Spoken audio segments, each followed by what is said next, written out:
تابین جسے اس کی زندگی ایک بار پھر سے موقع دے رہی ہے زندگی جینے کا، لیکن تابین اس موقع کو سمجھ ہی نہیں پا رہی اور اب بھی ایان کے پیچھے بھاگ کر اپنی زندگی کو برباد کرنے کی کوششوں میں لگی ہوئی ہے۔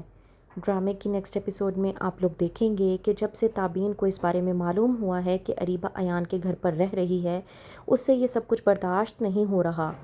تابین جسے کوئی اور چارہ نہیں نظر آتا تو وہ سیدھا اپنی ماں زبیدہ کے پاس چلی جاتی ہے اور جا کر پوچھتی ہے،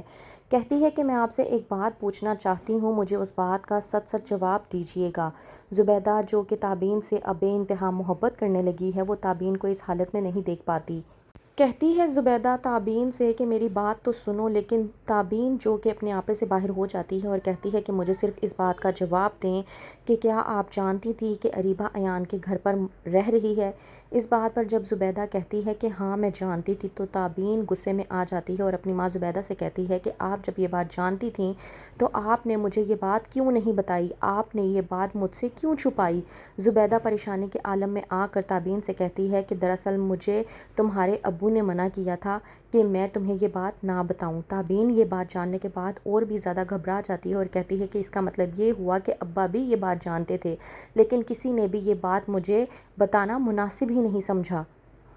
وہیں پر دوسری طرف شہریار جو کہ تابین کو لے کر بہت زیادہ پوزیسو ہو چکا ہے، وہ انتظار کر رہا ہوتا ہے کہ تابین آفس میں آئے گی، لیکن تابین کے کئی دن آفس میں نہ آنے کے بعد جب کرتا ہے شہریار ریسیپشن پر کال اور پوچھتا ہے کہ تابین نے آخرکار کوئی بات بتائی ہے یا نہیں کہ وہ کیوں نہیں آ رہی، تو جب اسے آفس کے ذریعے معلومات ملتی ہیں کہ تابین نے ابھی تک کسی بھی بارے میں کوئی بات یا کوئی ذکر نہیں کیا، تو شہریار یہ بات سننے کے بعد اور بھی زیادہ پریشان ہو جاتا ہے۔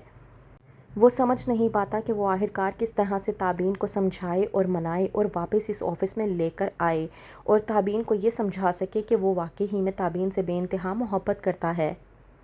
وہیں پر دوسری طرف زلیخا جو کہ اریبہ کو اپنے گھر میں دیکھ کر بہت زیادہ غصے کے عالم میں آ جاتی ہے، کہتی ہے ایان سے کہ تم یہ آخرکار کیا کر رہے ہو، تم اسے اس کے گھر واپس کیوں نہیں چھوڑ آتے؟ ایان جو کہ اپنی ماں زلیخا کو سمجھاتا ہے اور کہتا ہے کہ اس کے پاس ہمارے گھر کے علاوہ اور کوئی ٹھکانہ نہیں ہے۔ وہیں پر زلیخا بھڑکتی ہے اور کہتی ہے اپنے بیٹے ایان سے کہ تم کیوں نہیں سمجھ پا رہے کہ وہ ایک بار پھر سے تمہیں اپنی میٹھی میٹھی باتوں میں پھنسانے کی کوششوں میں لگی ہوئی ہے تاکہ وہ تمہیں اپنے قریب کر سکے اور تم سے شادی کر سکے۔ کیا تم نہیں جانتے کہ اس نے پہلی 2 شادیاں کس وجہ سے کی تھیں؟ مجھے تو لگتا ہے کہ اس کا لالچ اس کی زندگی ختم ہونے کے ساتھ ہی ختم ہوگا۔ اس بات پر ایان اپنی والدہ سے کہتا ہے کہ اماں آپ کس طرح کی باتیں کرنے کی کوشش کر رہی ہیں؟ زلیخا بھڑکتی ہے اور کہتی ہے کہ میں بالکل ٹھیک کہہ رہی ہوں، اس نے پہلے 2 شادیاں بھی اسی لالچ کے تحت کی تھیں اور اپنی انہی حرکتوں کی وجہ سے وہ اپنا گھر بسا نہیں پائی اور اب انہی باتوں میں تمہیں لا کر تمہیں پھنسا کر وہ تم سے شادی کرنا چاہتی ہے کیونکہ تمہارے پاس اب وہ سب کچھ موجود ہے جس کی وجہ سے اس نے تمہیں ٹھکرایا تھا۔ ایان جو کہ اپنی والدہ زلیخا کی باتوں کو اگنور کرتا ہے اور کہتا ہے کہ ایسی کوئی بات نہیں ہے۔ وہیں پر اگلے دن زلیخا جب اریبہ کو کچن میں کام کرتا ہوا دیکھتی ہے تو پوچھتی ہے کہ تم آخرکار کیا کر رہے ہو؟ اریبہ جو کہ کہتی ہے کہ دراصل ایان نے اپنے آفس میں کھانا منگوایا تھا تو میں نے سوچا کہ میں خود ہی کھانا بنا کر لے جاتی ہوں۔ زلیخا بے حد غصے میں آ جاتی ہے اور کہتی ہے کہ یہ لڑکی کبھی بھی اپنی حرکتوں سے باز نہیں آئے گی۔ وہیں پر اریبہ جب کھانا بنا کر ایان کے آفس میں لے جاتی ہے تو وہاں پر اس کو ایک بہت بڑا دھچکا لگتا ہے جب وہ ہارون کو وہاں پر دیکھتی ہے اور ہارون جو کہ اریبہ کو دیکھ کر اس سے چھپنے کی کوشش کرتا ہے۔